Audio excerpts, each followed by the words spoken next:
네, 20억이요? 남편이 저 몰래 그렇게 큰 돈을 숨겨놨다는 말을 들은 순간 저는 숨이 막혀왔습니다. 살아생전 늘 검소하고 조용했던 사람이었는데 어떻게 그런 돈을 모았는지, 왜 저한테 단 한마디도 하지 않았는지 머릿속이 새하얘졌습니다. 그리고 그 돈이 저에게 어떤 의미로 남겨졌는지 아직 저는 알지 못했습니다. 다만 한 가지 분명한 건 그날 이후 제 삶이 완전히 달라졌다는 사실입니다. 저는 경기도 광주의 오래된 연립주택 2층에 삽니다. 이름은 한정욱이고 72입니다. 아침이면 마당을 쓸고 작은 화분에 물을 주며 하루를 시작합니다. 오늘도 별일 없겠다 싶던 그때 전화가 울렸습니다. 낯선 번호였고 저는 조심스럽게 받았습니다. 상대는 은행 상담원이었습니다. 오랜 기간 사용하지 않은 계좌가 있다며 본인 확인을 요청했습니다. 잠시 잘못 걸린 전화인가 싶었지만 제 주민번호와 주소를 정확히 말하는 것을 듣고 정신이 바짝 들었습니다. 저는 남편이 세상을 떠난 지 10년이 넘었습니다. 남편의 이름이 들리는 순간 마음속 어딘가에서 오래된 먼지가 풀썩이는 느낌이 들었습니다. 저는 그 계좌가 무엇인지 묻고 다시 묻다가 결국 다음날 은행을 방문하기로 했습니다. 은행 앞 벤치에 앉아 숨을 고르며 문을 밀고 들어갔을 때 저는 제 손이 얼마나 떨렸는지 그제야 알아챘습니다. 상담 창구에서 직원이 조심스럽게 서류를 펼쳐 보이며 말했습니다. 고객님, 장기 미사용 계좌가 확인되어 안내드렸습니다. 저는 고개를 끄덕이며 기록된 이름을 바라보았습니다. 한경수, 제 남편의 이름이었습니다. 직원은 신중한 목소리로 통장의 잔액을 알려주었고 저는 숫자를 보고 자리에서 일어날 뻔했습니다. 잔액은 20억이었습니다. 제 평생 만져본 적 없는 큰 돈이었습니다. 저는 숨을 들이쉬며 물었습니다. 어떻게 이런 돈이 남아있느냐고. 남편은 그런 사람 아니었다고, 늘 형편이 어려워서 아껴 쓰고 또 아껴 썼다고 말했습니다. 직원은 고개를 숙인 채 서류를 넘기며 거래 내역이 드문드문 있을 뿐 달리 설명할 수 있는 건 없다고 했습니다. 저는 영수증처럼 뽑혀나온 내역서를 쥐고 은행 밖으로 걸어 나왔습니다. 햇빛은 여전히 따뜻했지만 발밑 그림자는 얼음처럼 차가웠습니다. 집에 돌아오니 거실 시계가 느리게 움직이는 것처럼 보였습니다. 저는 서랍 속에 깊이 넣어두었던 남편의 물건을 꺼냈습니다. 빛바랜 수첩, 군데군데 접힌 봉투, 오래전 회사에서 받은 감사패 같은 것들이었습니다. 먼지 속에서 하나씩 꺼내어 식탁 위에 펼쳐두니 남편의 그림자가 다시 집 안으로 걸어 들어오는 느낌이 났습니다. 저는 속삭이듯 말했습니다. 여보, 왜 이렇게 하셨어요? 대답은 돌아오지 않았습니다.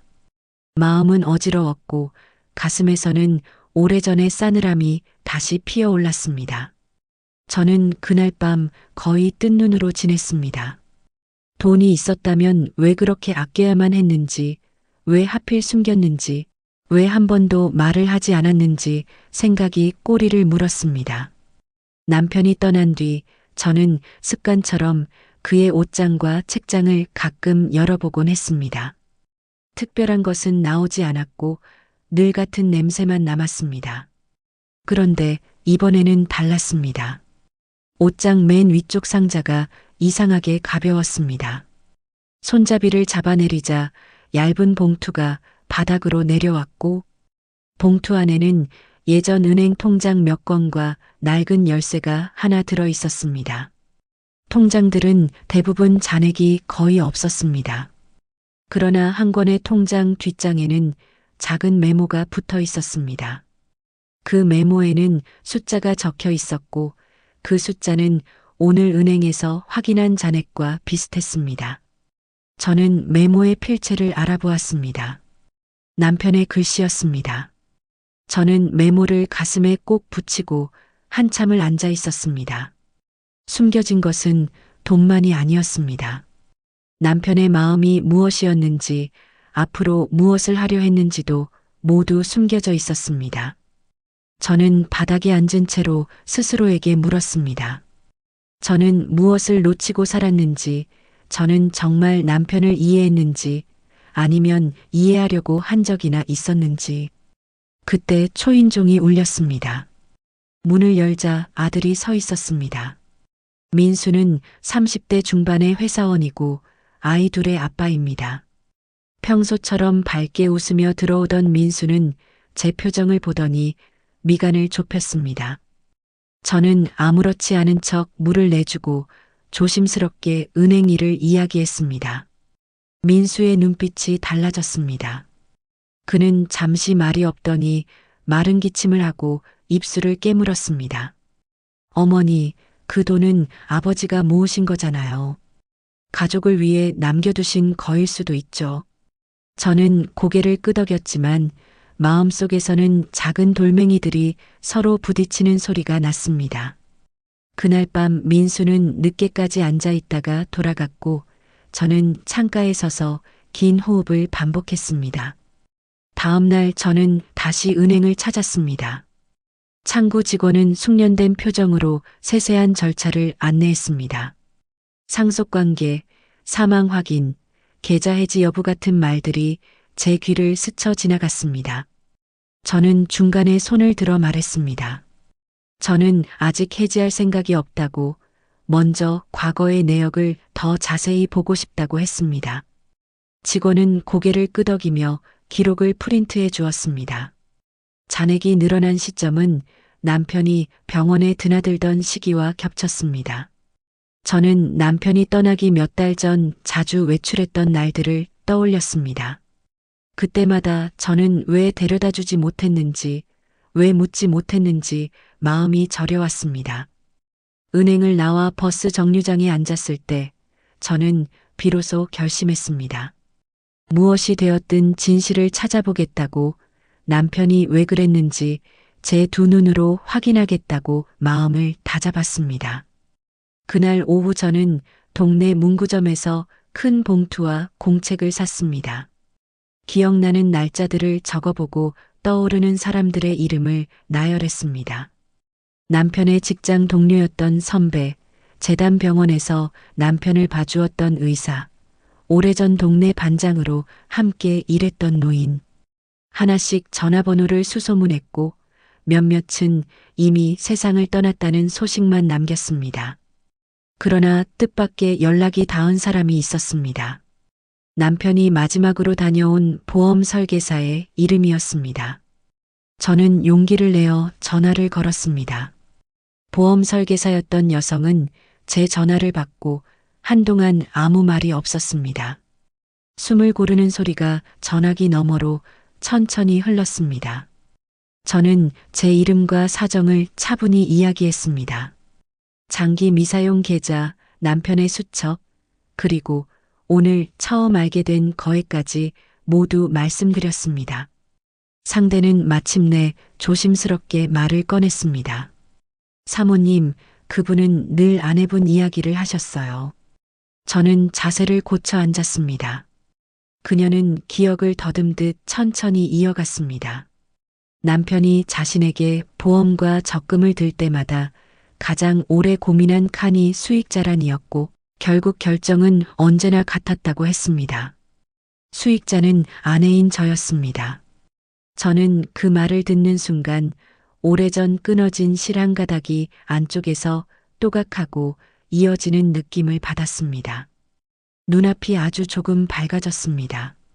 저는 왜 말을 남기지 않았는지 물었습니다.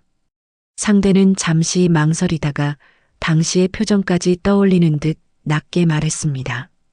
언젠가 부인께서 정말 필요할 때 발견하실 거라고 하셨어요. 부인께 부담을 주고 싶지 않다고요. 그리고 한 가지 더요. 사모님은 좋은 마음이 너무 커서 알게 되면 먼저 나누실 분이라고 하셨어요. 그래서 끝까지 조용히 준비하겠다고요. 저는 더 묻지 못했습니다. 목 안쪽이 뜨거워져 말이 나오지 않았습니다.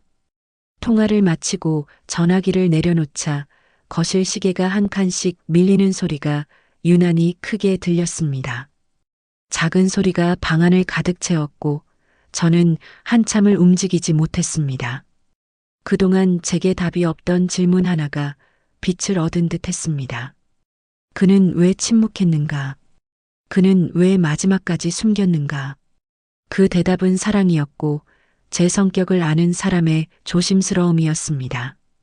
약간의 따스함이 가슴에 번지려던 순간 초인종이 울렸습니다. 이번에는 며느리와 함께 온 아들이었습니다. 민수는 들어오자마자 제 얼굴을 살피고는 의자를 끌어당겨 앉았습니다.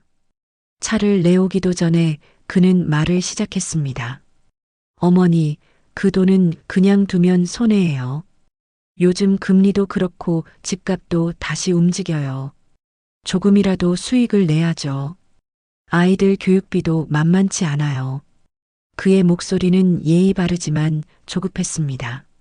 며느리는 제 옆에 조용히 앉아 고개를 끄덕이다가 조심스럽게 한마디를 보탰습니다. 어머니, 아버님이 가족을 위해 모으신 거면 가족을 위해 쓰는 게 맞지 않을까요? 저는 두 사람의 얼굴을 번갈아 보았습니다.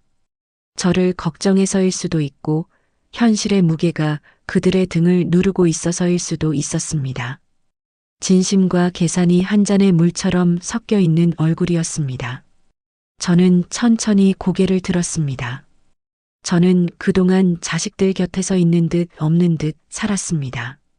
칭찬도 원망도 크게 하지 않는 성격이었습니다. 그러나 그날만큼은 말을 아끼고 싶지 않았습니다. 그 돈의 수익자는 나라고 들었구나. 내 아버지가 그렇게 정해두셨대.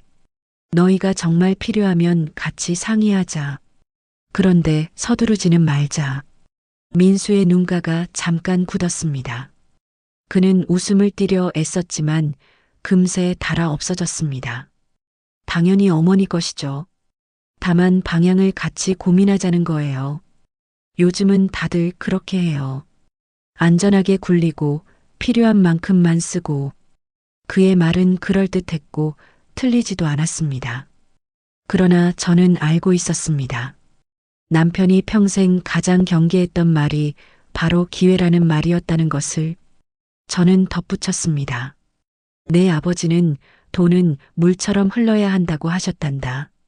물이 너무 불어나면 홍수가 나서 사람을 힘들게 하듯 돈도 지나치게 쌓이면 오히려 불행을 부른다고. 민수는 그 말에 잠시 고개를 숙였습니다. 저는 며느리를 돌아보며 부드럽게 물었습니다. 수경아, 내 생각은 어떠니? 그녀는 잠시 침묵했습니다. 제 앞에 놓인 찻잔에서 김이 사라지고 있었습니다. 저는 어머니가 편하시면 좋겠어요. 다만 아버님 뜻이 가족이라면 저희도 어머니 곁에서 같이 방향을 보고 싶어요. 저는 고개를 끄덕였습니다. 그 마음의 일부가 진심인 것을 느꼈습니다. 그러나 이번에는 순서를 지키고 싶었습니다. 평생 저는 제 순서를 맨 뒤에 두었습니다. 남편은 마지막으로 그 순서를 바꿔두고 떠났습니다. 저는 그가 남긴 순서를 따르기로 했습니다. 먼저 나, 다음에 너희. 대화는 길지 않았습니다. 다만 말끝마다 낯선 서늘함이 맺혔습니다. 민수는 서류철을 꺼냈습니다. 어디선가 받아온 상담 요약이었습니다. 만기 일부를 해지해 안전형 상품으로 갈아타자, 리스크를 분산하자, 세제 혜택을 보자. 종이 위의 문장들은 반듯했지만 제 마음에는 어지럽게 박혔습니다. 저는 종이를 넘기다 손을 멈추었습니다. 민수야, 내 아버지가 만든 마지막 질서는 어지럽히지 말자. 내가 먼저 읽고 이해하고 결정하겠다. 너희가 필요하면 내가 부를게. 그 말에 집안 공기가 아주 조금 가벼워졌고 동시에 다른 한쪽은 더 무거워졌습니다. 민수는 더 말하지 않았습니다. 며느리는 설거지를 돕겠다고 부엌으로 갔고 저는 식탁 위에 펴둔 수첩을 다시 접었습니다. 차는 미지근했고 종이 위 잉크는 마른 지 오래였습니다. 며느리가 돌아오며 말했습니다. 어머니, 저희가 너무 성급했죠. 죄송해요. 저는 고개를 저었습니다. 살다 보면 마음이 좁아질 때가 있지. 다들 그렇다. 오늘은 여기까지 하자. 문을 닫고 혼자 남았을 때 방 안은 해가 져서 어둑했습니다. 창문 틈으로 저녁 바람이 들어왔고 얇은 커튼이 가볍게 흔들렸습니다. 저는 거실 불을 켜지 않은 채 서랍 앞에 앉았습니다. 남편의 수첩을 다시 펼쳤습니다. 기름때가 묻은 표지, 모서리가 닳아 솜처럼 일어난 장, 끝까지 한결같은 필체. 뒷장, 더 뒷장, 마지막 장을 넘겼습니다. 그런데 그 마지막 장의 속살에 얇은 종이 하나가 더 붙어 있었습니다. 처음엔 그냥 접힌 여백인가 싶었는데 손톱 끝으로 살짝 들어 올리자 조심스럽게 떨어져 나오는 감촉이 전해졌습니다. 작고 낡은 봉투였습니다. 봉투는 오래된 책처럼 옅은 누런빛을 띠고 있었습니다. 모서리는 헤어져 있었고 접힌 부분마다 얇은 먼지가 일었습니다. 겉면에는 망설임 없이 쓴 짧은 문장이 있었습니다. 당신이 이 봉투를 펼칠 때쯤이면 나는 이미 곁에 없겠지요. 저는 그 문장을 손끝으로 천천히 따라가며 읽었습니다. 글자는 굳세였고 획마다 깊이가 달랐습니다. 강하게 눌러 쓴 부분과 조심스레 올린 부분이 교차했습니다. 마치 말하지 못한 시간과 하고 싶었던 말이 한 줄 안에서 다투는 것처럼 보였습니다. 저는 봉투를 손에 쥔 채로 한참을 앉아 있었습니다. 열어볼까, 내일로 미룰까. 마음은 당장 찢어보고 싶어 했고 다른 마음은 조금 더 기다리자고 했습니다. 어쩌면 저는 그 봉투를 펼치는 순간 남편의 마지막 얼굴을 또 한 번 잃게 될까봐 두려웠는지도 모릅니다. 봉투가 닫혀 있는 동안 그는 여전히 제 곁에 있을 수 있었습니다. 그러나 또 다른 마음이 속삭였습니다. 당신이 모를수록 편할 거라 믿었다는 그 사람의 문장이 오늘에 닿았다면 이제는 내가 알고 살아야 하지 않느냐고. 저는 봉투를 가슴에 잠시 대보았습니다. 종이의 냄새가 났습니다. 먼지와 잉크, 오래된 손의 체온 같은 냄새였습니다. 제가 봉투를 내려놓았을 때 창밖에는 벌써 첫 불빛이 켜져 있었습니다. 벽식의 초침이 잔잔하게 움직였고 집안의 그림자가 조금씩 자리를 바꾸었습니다. 저는 조용히 결심했습니다. 오늘은 열지 않겠다. 마지막 한 밤만 더 남겨두겠다. 남편의 마지막 문장 앞에서 제 마음이 너무 급하지 않도록 내일 아침 햇살 아래에서 또박또박 읽기 위해서 저는 봉투를 수첩 사이에 다시 끼워 넣고 서랍을 닫았습니다. 그리고 부엌으로 가서 물을 데웠습니다. 따뜻한 물을 천천히 마시며 창가에 섰습니다. 그제야 민수의 목소리가 멀어졌고 보험 설계사의 말이 마음속에서 잔물결로 퍼졌습니다. 누군가의 조심스러운 사랑은 때때로 이렇게 느리게 닿는구나. 저는 그렇게 생각했습니다. 밤이 깊어질수록 집은 조용해졌습니다. 저는 불을 끄고 침대에 누웠습니다. 눈을 감으면 남편의 손등이 먼저 떠올랐습니다. 거칠고 따뜻한 손, 말수가 적던 손, 하지만 늘 먼저 움직이던 손. 그 손이 오늘의 봉투를 접었을 것입니다. 저는 그렇게 믿었습니다. 저는 내일을 마음에 그려보았습니다. 봉투를 열고 그의 글자를 한 줄 한 줄 더듬으며 그가 남긴 길을 제 발로 걸어가겠다고. 그렇게 생각하자 이상하리만큼 숨이 고르게 쉬어졌습니다. 다음 날 아침 일찍 민수에게 전화가 왔습니다. 그는 바쁜 목소리로 이것저것을 물었습니다. 어디까지 확인했는지, 해지 절차는 어떻게 되는지, 변호사를 알아봐야 하는지. 저는 차분히 대답했습니다. 아직 봉투도 열지 않았고 지금은 마음을 정리하는 중이라고. 제 대답에 잠시 침묵이 흘렀습니다. 수화기 너머로 억눌린 한숨이 새어나왔습니다. 통화를 끊고 얼마 지나지 않아 아들은 집으로 찾아왔습니다. 문을 열자 그는 망설임 없이 들어섰고 차려놓은 의자를 끌어앉으며 단단한 목소리로 말했습니다. 어머니, 요즘 사기도 많고 절차도 복잡해요. 제가 챙길게요. 서류는 제 이름으로 위임장만 쓰시면 돼요. 저는 그의 얼굴을 바라보았습니다. 아들의 얼굴은 저와 남편의 모습을 반반씩 닮아 있었습니다. 젊을 때는 웃음이 많던 얼굴이었는데 이제는 눈가에 깊은 주름이 파여 있고 귀밑머리에는 흰머리가 부쩍 늘었습니다. 눈 밑에는 피로가 짙게 내려앉아 있었습니다. 한숨과 책임이 그 얼굴 위에 층층이 쌓여 있음을 저는 느꼈습니다. 저는 부드럽게 물었습니다. 민수야, 내가 힘들구나. 아들은 잠깐 눈을 피했습니다. 그리고 이내 짧게 대답했습니다. 그냥 회사가 좀 그렇습니다.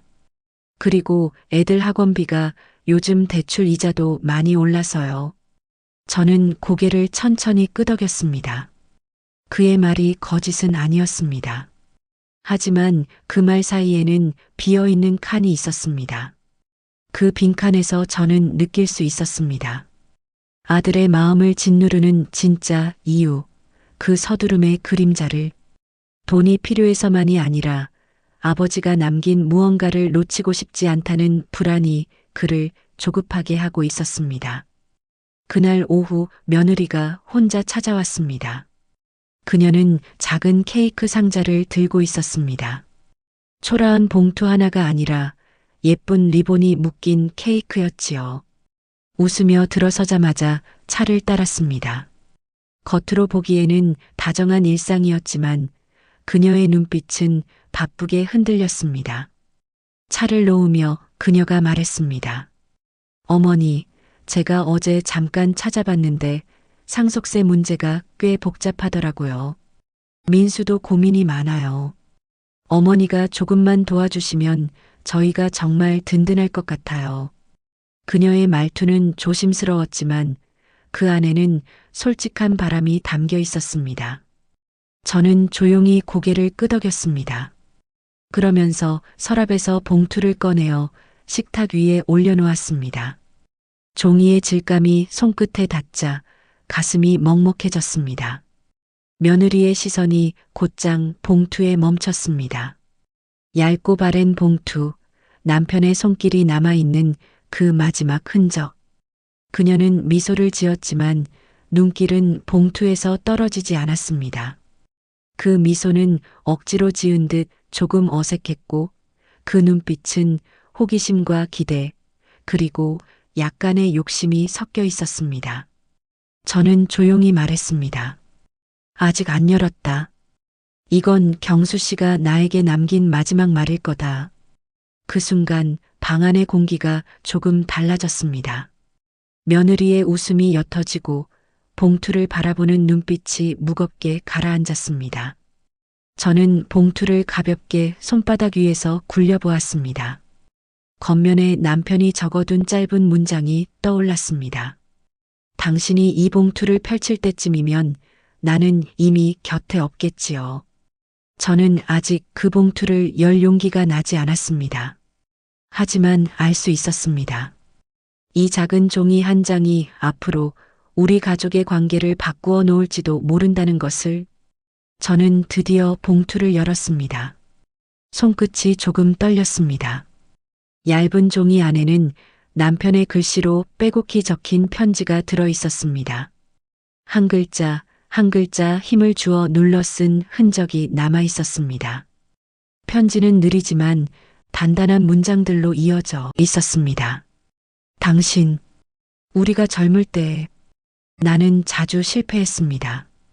장사를 하다가 손해를 보고 아버지에게 손을 벌린 적도 있지요. 그때 당신은 아무 말도 하지 않고 나와 함께 새벽장을 보러 나갔지요. 나는 창피해서 당신 눈을 잘 보지 못했습니다. 그 이후 나는 돈이란 것이 사람의 마음을 갈라놓는다는 걸 알았습니다. 그래서 당신에게 돈으로 상처를 주고 싶지 않았습니다. 당신이 모를수록 편해질 거라 믿었습니다. 저는 한 줄 한 줄 따라 읽으며 숨을 고르지 못했습니다. 종이 위에 남편의 목소리가 오래전 그의 체온이 고스란히 스며 있는 것 같았습니다. 편지는 계속 이어졌습니다. 하지만 나는 마지막엔 당신이 이 돈을 찾기를 바랐습니다. 내가 없는 자리에서라도 당신이 당신의 이름으로 숨쉬기를 바랐습니다. 수익자는 당신입니다. 누구에게도 미안해하지 말고 당신을 위해 먼저 쓰세요. 당신이 고생했던 세월 아무도 대신 갚아주지 못했습니다. 이 돈으로라도 조금은 숨을 고르고 조금은 웃기를 바랍니다. 저는 편지를 읽고 또 읽었습니다. 문장이 흐릿해질 때마다 눈을 닫고 다시 처음으로 돌아갔습니다. 몇 번을 읽고 또 읽으며 저는 마음속 어딘가 단단하게 잠겨있던 문이 서서히 열리는 것을 느꼈습니다. 편지의 마지막 부분에 남편은 작게 덧붙여 썼습니다. 민수에게 너무 미안해하지 마세요. 아이를 키우는 건 자신의 몫이기도 하니까요. 아들이 넘어질 때도 있겠지만 그건 그 아이가 다시 일어서야 할 길입니다. 당신은 그저 지켜봐주면 됩니다. 저는 눈을 감고 한동안 움직이지 않았습니다. 마음속에서 오래된 원망과 미안함이 부딪혔습니다. 남편에게 미처 묻지 못한 질문들, 이해하지 못했던 침묵들, 서운했던 순간들이 한꺼번에 떠올랐습니다. 그러나 그 모든 감정이 결국 하나의 물결로 합쳐져 흘러갔습니다. 물결이 잦아들었을 때 제 마음속에는 묘한 평안이 찾아왔습니다. 저는 조용히 결정을 내렸습니다. 이 돈은 우선 저의 삶을 위해 쓰기로, 그리고 정말 필요한 곳에 제 손으로, 제 이름으로 나눠 쓰기로. 남편이 숨겨둔 것이 결국 제게 남긴 선택이라면 저는 그 선택을 정직하게 살아내야 한다고 생각했습니다. 며칠 뒤 저는 은행을 다시 찾았습니다. 담당 직원은 미리 준비해둔 서류를 조심스럽게 펼쳐 보여주었습니다. 보험과 적금 목록, 수익자 정보, 만기 안내가 정성스럽게 정리되어 있었습니다. 저는 떨리는 마음으로 다시 한번 확인했습니다. 모든 항목의 수익자란에는 한결같이 제 이름이 적혀 있었습니다. 그 순간 가슴 깊은 곳에서 따뜻한 무언가가 올라왔습니다. 평생 남의 뒤에 서서 살아온 제가 누군가의 마음속 첫 번째 자리에 있었다는 사실이 믿기지 않았습니다. 남편이 제게 건네는 마지막 사랑의 증명서 같았습니다. 집으로 돌아오는 길, 저는 우리가 함께 걸었던 오래된 시장 골목으로 발길을 돌렸습니다. 김가루 냄새가 그윽하게 풍기는 상점, 고등어를 한 마리씩 정성스럽게 꿰어 말리던 가게, 할머니가 온화한 미소로 떡을 썰어주던 낡은 가판. 세월이 흘러 모습은 달라졌지만 여전히 제게는 사랑이 깃든 기억의 보금자리였습니다. 포장마차에 앉아 김이 모락모락 피어오르는 어묵 국물을 호흡으로 마시는데 누군가 조심스럽게 제 옆자리에 앉았습니다. 돌아보니 반가운 얼굴이었습니다. 남편의 오랜 친구인 최 사장님이었습니다. 그는 제 얼굴을 알아보자 환한 미소를 지으며 말했습니다. 정욱 씨, 정말 오랜만이네요. 경수 형, 참 의리 있고 따뜻한 사람이었어요. 저는 괜히 뭉클해져 고개를 숙였습니다. 용기를 내어 조심스럽게 통장 이야기를 꺼냈습니다. 최 사장님은 잠시 먼 산을 바라보더니 천천히 고개를 끄덕였습니다. 아, 그 이야기 말씀이시군요. 형이 그때 얼마나 고민했는지 몰라요. 내게 수없이 물었어요. 아내가 알면 서운해하지 않을까, 혹시 자존심 상하지 않을까라고요. 그러면서도 끝내 이렇게 말하더군요. 그래도 결국 내 아내 손에 들어갈 거야. 그게 맞는 거지. 그 말을 듣는 순간 눈시울이 뜨거워졌습니다. 남편의 마지막 배려가 그 깊고 조용한 사랑이 가슴에 와 닿았습니다.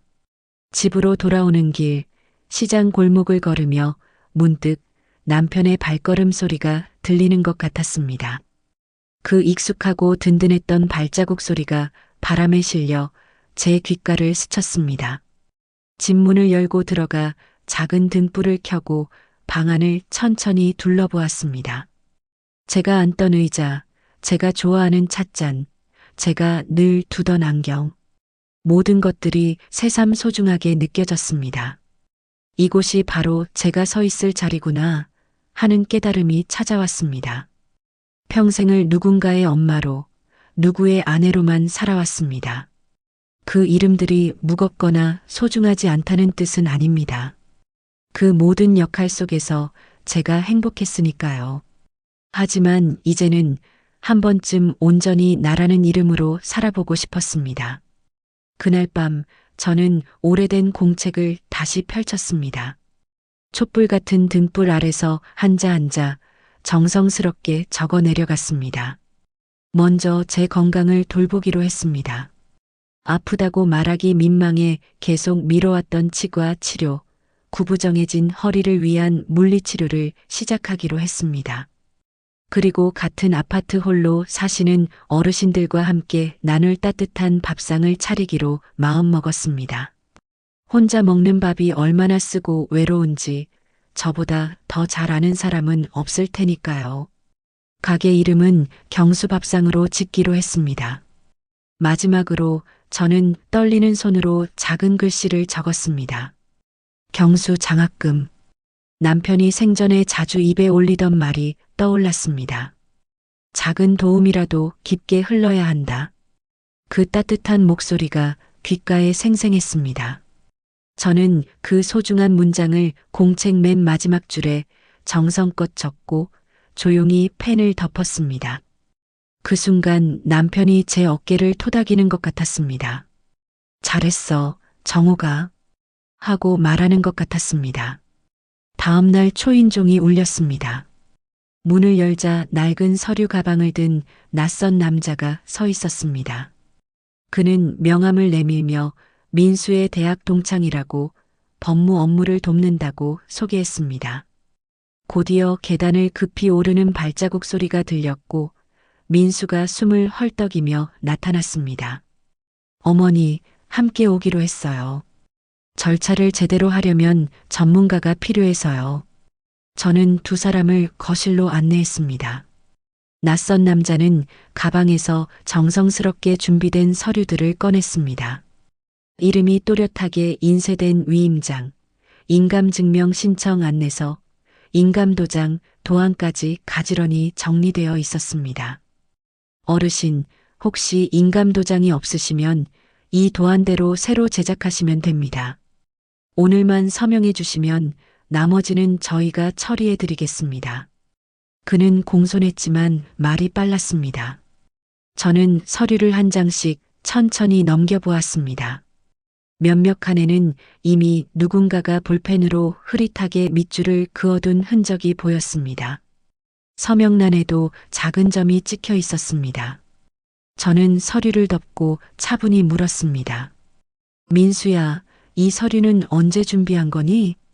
아들은 잠시 시선을 피했다가 대답했습니다. 어제요. 어머니 힘드실까봐 미리 준비했어요. 어제라면 내 마음을 묻기도 전에 준비했다는 말이구나. 민수의 목소리가 작아졌습니다. 어머니, 요즘 세상이 무서워요. 빨리 정리하지 않으면 나중에 더 복잡해질 수 있어요. 그때 제 휴대전화가 울렸습니다. 낯선 번호였습니다. 받으니 은행 상담원이었습니다.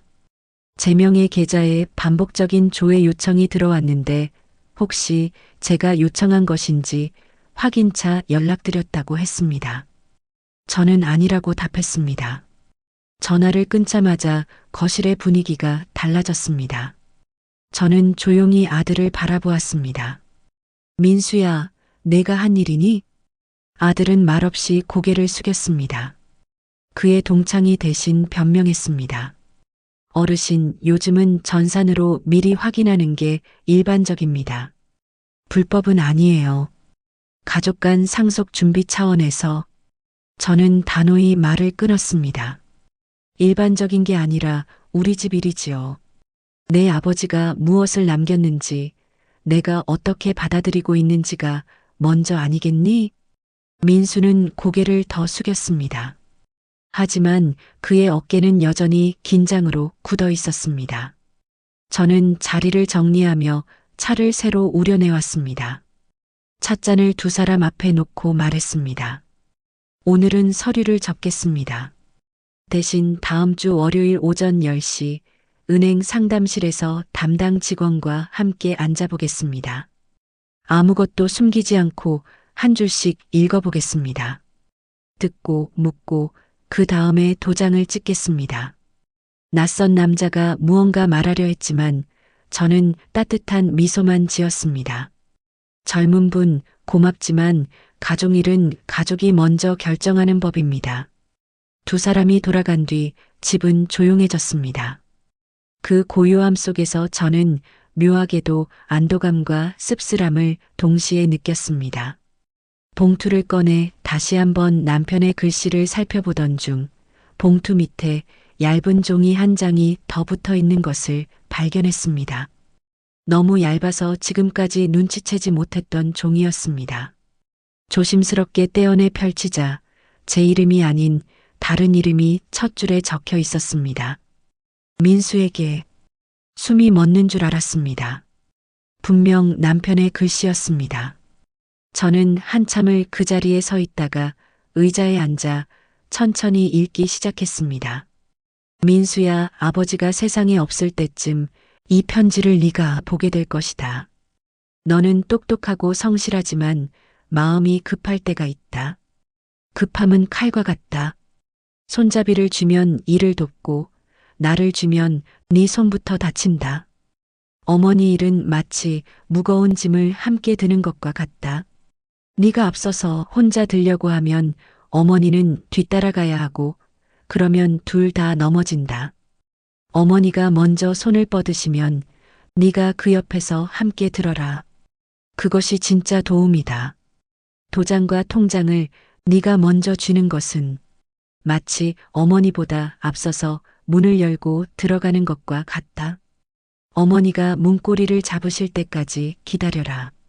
그리고 어머니가 열어주시는 문을 함께 지나가라. 어머니가 쓰시는 돈을 걱정하지 마라. 그 돈은 마치 나무에 물을 주는 것과 같다. 뿌리가 깊어질수록 가지도 튼튼해지고 그 그늘 아래서 네가 쉴 수 있게 된다. 어머니의 행복이 곧 네 마음의 평안이 되는 법이다. 언젠가 네가 가장이 되는 날이 오면 아버지처럼 천천히 걸어라. 가족을 이끄는 사람은 앞서 달려가는 사람이 아니라 뒤에서 모두를 살피며 함께 갈 수 있도록 속도를 맞춰주는 사람이다. 사랑한다, 아들아. 저는 편지를 조심히 접었습니다. 종이는 가벼웠지만 그 안에 담긴 사랑의 무게가 방 안을 가득 채웠습니다. 오래된 슬픔이 아닌 맑은 슬픔이 목끝까지 차올랐습니다. 이제 무엇을 해야 하는지 분명해졌습니다. 다음 날 아침 민수가 다시 찾아왔습니다. 얼굴이 수척해 보였습니다. 저는 식탁에 흰 종이 한 장을 올려두었습니다. 남편이 아들에게 남긴 편지였습니다. 읽어봐라. 민수는 조심스럽게 편지를 받아들고 고개를 깊이 숙인 채 읽기 시작했습니다. 첫 줄을 읽을 때는 담담했던 그의 표정이 점점 변해갔습니다. 문장 하나하나를 따라가던 그의 눈썹이 미세하게 떨리기 시작했고 입술이 작게 떨렸습니다. 아버지의 마지막 가르침이 담긴 글자들이 그의 마음에 하나씩 스며들어가는 것이 보였습니다. 마지막 문장 사랑한다. 아들아를 읽고 나서야 민수는 편지를 내려놓고 두 손으로 얼굴을 완전히 가렸습니다. 어깨가 작게 떨렸습니다. 한참의 침묵이 흘렀습니다. 어머니, 정말 죄송합니다. 그의 목소리는 갈라져 있었습니다. 30 중반의 어른이었지만 그 순간 그는 아버지 앞에서 꾸중을 듣던 어린아이 같았습니다. 저는 아들의 어깨에 조용히 손을 올리며 부드럽게 말했습니다. 사람은 누구나 급해질 때가 있단다. 특히 사랑하는 사람을 지켜야 한다는 마음이 클 때는 더욱 그렇지. 다만 그때 무엇을 잡느냐가 중요할 뿐이야. 너는 이번에 칼날을 잡았구나. 이제 손잡이를 잡아라. 민수는 천천히 고개를 끄덕였습니다. 하지만 그의 눈에는 여전히 깊은 불안이 서려 있었습니다. 저는 그 불안의 정체를 정확히 알고 있었습니다. 그것은 돈에 대한 걱정이 아니었습니다. 30 몇 해를 아들로만 살다가 하루아침에 가족의 기둥이 되어야 한다는 부담감, 어머니를 지켜야 한다는 의무감과 혹시라도 실수할지 모른다는 불안감이 그를 조급하게 만들고 있었던 것입니다. 민수야. 저는 아들의 손을 잡으며 따뜻하게 말했습니다. 내가 지금 느끼는 그 무거움, 어머니도 안다. 아버지가 떠나신 후 나도 같은 마음이었어. 하지만 가장 중요한 건 혼자 짊어지려 하지 않는 거야. 우리가 함께 나누어 들면 되는 거란다. 그제야 민수의 긴장되어 있던 어깨가 천천히 풀어지는 것이 보였습니다. 마치 꽁꽁 얼어붙었던 땅이 봄볕을 받아 조금씩 녹아가는 것처럼요. 저는 아들의 손을 놓지 않은 채 차근차근 말을 이어갔습니다. 민수야, 월요일에 은행에서 함께 보자고 했지. 그 자리에서 우리 세 가지만 분명히 정해보자. 민수는 고개를 끄덕이며 제 말에 집중했습니다. 첫째, 내 건강과 생활에 드는 비용은 내가 스스로 결정하겠다. 둘째, 경수밥상을 준비하고 운영하는 모든 비용은 투명하게 가계부에 기록해서 너희들이 언제든 볼 수 있게 하겠다. 셋째, 내가 정말 급하고 중요한 일이 생기면 언제든 말해라. 단 날짜와 금액, 무엇에 쓸 것인지 함께 상의한 후에 결정하자. 도장은 그때그때 내가 직접 찍겠다. 내 이름으로는 절대 만들지 않을 거야. 민수는 한동안 말없이 제 얼굴을 바라보았습니다.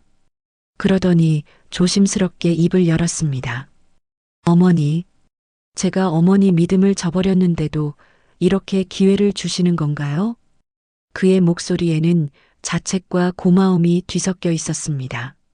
저는 잠시 창밖을 바라보다가 부드럽게 대답했습니다. 얘야, 믿음이라는 건 유리컵처럼 한번 깨지면 없어지는 게 아니란다. 오히려 거울 같은 거지. 먼지가 앉거나 김이 서려서 흐려질 뿐이야. 정성스럽게 닦으면 다시 맑아져서 서로의 마음을 비춰볼 수 있게 되는 거야. 민수의 눈에 눈물이 맺혔습니다. 그리고 얘야, 내가 급했던 마음도 어머니는 이해한다. 아버지가 안 계신 상황에서 어머니를 지켜야 한다는 생각에 앞서 나간 거 아니냐? 그 마음은 고맙다. 다만 앞으로는 함께 걸어가자. 나란히 천천히. 민수는 깊게 숨을 들이쉬고는 진심 어린 목소리로 말했습니다. 어머니, 정말 감사합니다. 그리고 앞으로는 제대로 하겠습니다. 그래, 우리 함께 제대로 해보자. 그날 오후 현관벨이 다시 울렸습니다. 아침에 왔던 민수의 동창이 서 있었습니다.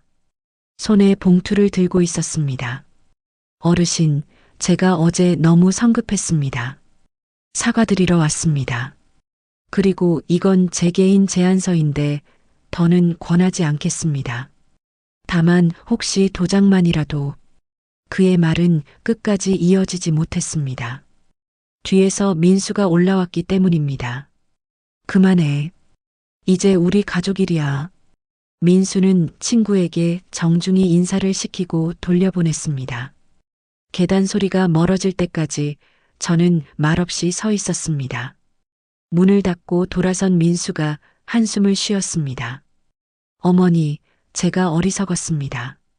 아버지 편지를 보고도 아직 두렵습니다. 혹시 어머니가 힘드시면 어쩌나 하고요. 저는 고개를 저었습니다. 내가 힘들어질까봐, 내가 서두르면 결국 둘 다 더 힘들어진다. 천천히 가자. 월요일 약속한 시간에 은행 상담실에 앉았습니다. 담당 직원은 서류를 차분히 펼쳐 보였습니다. 계좌 목록, 상품 설명, 만기 일정, 수익자 지정. 모든 항목 끝에는 어김없이 제 이름이 적혀 있었습니다. 직원은 설명을 마친 뒤 인감도장을 제 쪽으로 밀었습니다. 사모님, 오늘은 이 부분들만 처리하시고 나머지는 천천히 검토하셔도 됩니다. 저는 도장을 집었다가 다시 놓았습니다. 그리고 아들을 보았습니다. 민수야, 오늘은 한 가지만 하자. 내 건강보험 관련 신청만. 나머지는 집에서 한 번 더 읽어보고 오자. 민수는 고개를 끄덕였고 직원은 이해한다는 듯 미소 지었습니다. 그때 문이 열리며 누군가 들어왔습니다. 며느리였습니다. 그녀는 숨을 고르며 제 옆에 조심스럽게 앉았습니다. 어머니, 저도 배워야 할 것 같아서 왔어요. 저는 고개를 끄덕였습니다. 직원은 다시 설명을 시작했습니다. 같은 내용이었지만 오늘은 더 선명하게 들렸습니다. 이해하려는 마음이 모이니 말들이 천천히 들리는 법입니다. 처리를 마치고 나오는데 입구에서 누군가 저를 불렀습니다. 남편의 오래된 직장 동료였습니다. 그는 낡은 비닐봉지를 들고 있었습니다. 사모님, 이걸 맡아두라는 부탁을 오래전에 받았습니다. 사모님이 꼭 필요할 때 전해달라고 했습니다. 비닐봉지 안에는 작은 노트 한 권이 들어 있었습니다. 표지 안쪽에 남편의 글씨가 또렷했습니다. 정욱의 이름으로 시작하는 날, 이 노트를 열 것. 저는 노트를 조심히 펼쳤습니다. 첫 장에는 짧은 문장들이 적혀 있었습니다. 이 돈은 내 삶을 가볍게 만들기 위한 것이지 무겁게 만들기 위한 것이 아니다. 내가 웃으면 돈도 쉬어지고 내가 겁내면 돈은 돌이 된다. 민수에게는 무엇을 주기보다 무엇을 멈출지 가르쳐라. 멈추는 법을 알면 나눌 줄도 알게 된다. 그 문장을 읽는 동안 제 안에서 마지막으로 남아있던 두려움이 작아졌습니다. 저는 아들과 며느리를 바라보았습니다. 우리 오늘 점심 같이 먹자. 그리고 저녁에는 경수밥상 간판을 주문하러 가자. 민수는 놀란 눈으로 저를 보다가 환하게 웃었습니다. 어머니, 정말 하시는 거예요? 그래. 내 아버지가 써놓은 순서대로, 내 이름으로. 그날 저녁 집으로 돌아와 간판집에 전화를 걸었습니다. 간단한 글씨체로 너무 화려하지 않게 주문했습니다. 전화를 마치고 창밖을 보니 하늘이 맑았습니다. 아들은 설거지를 도왔고 며느리는 장부를 펼쳐 재료비 항목을 정리했습니다.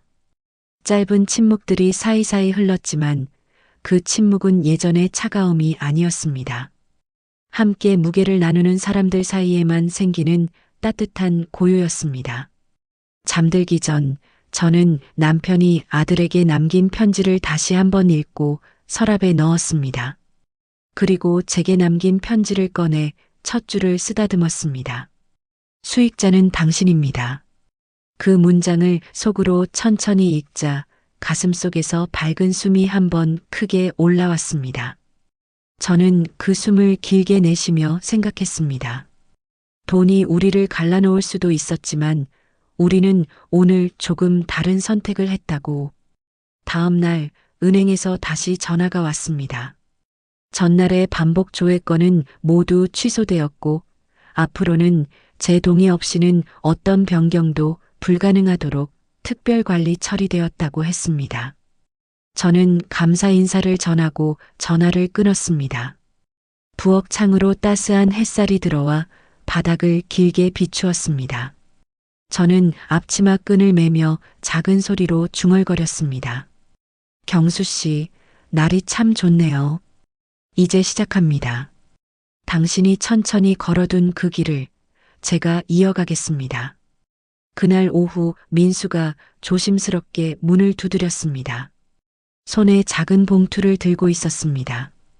어머니, 아버지 편지 덕분에 제가 해야 할 일을 알겠습니다. 오늘부터 제 불필요한 적금을 정리하고 빚부터 갚겠습니다.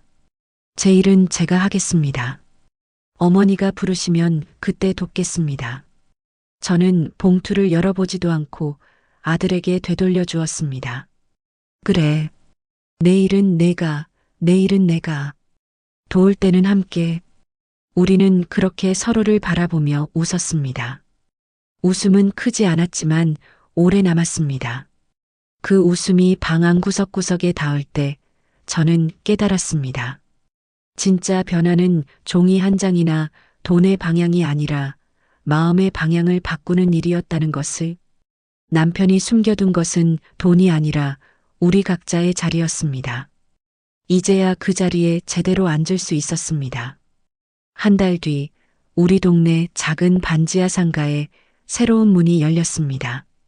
간판에는 한 글자씩 정성스럽게 칠한 이름이 걸려 있었습니다.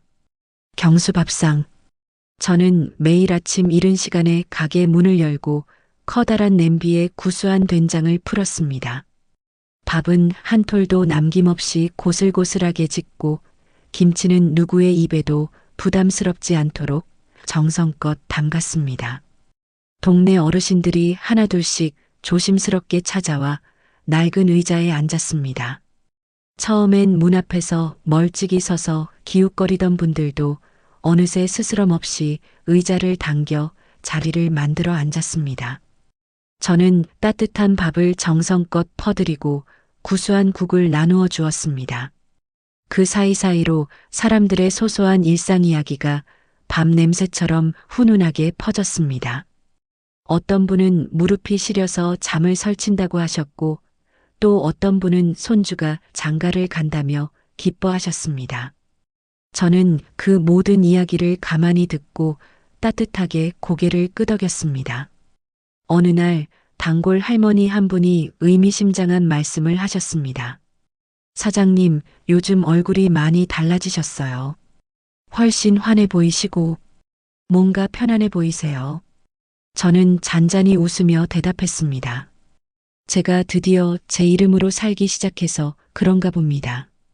가끔은 민수도 가게 일을 도와주었습니다. 아들은 무거운 냄비를 번쩍 들어주고 하루 매출을 꼼꼼히 정리해 주었습니다. 손님이 없는 한적한 시간에는 제 옆에 조용히 서서 함께 창밖을 바라보았습니다. 그러던 어느 날 민수가 조심스럽게 말을 꺼냈습니다. 어머니, 아버지의 마음을 이제야 조금 이해하게 된 것 같아요.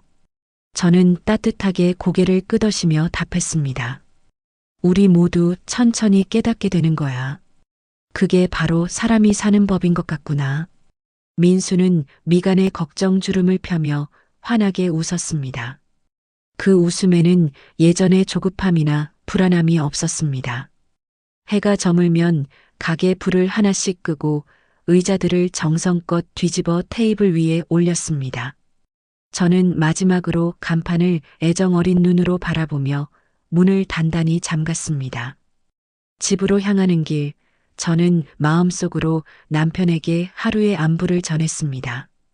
당신, 저는 오늘도 참 잘 살았습니다. 가게 안 사람들 사이로 남편의 그리운 뒷모습이 아련하게 스쳐 지나가는 것을 저는 종종 보았습니다.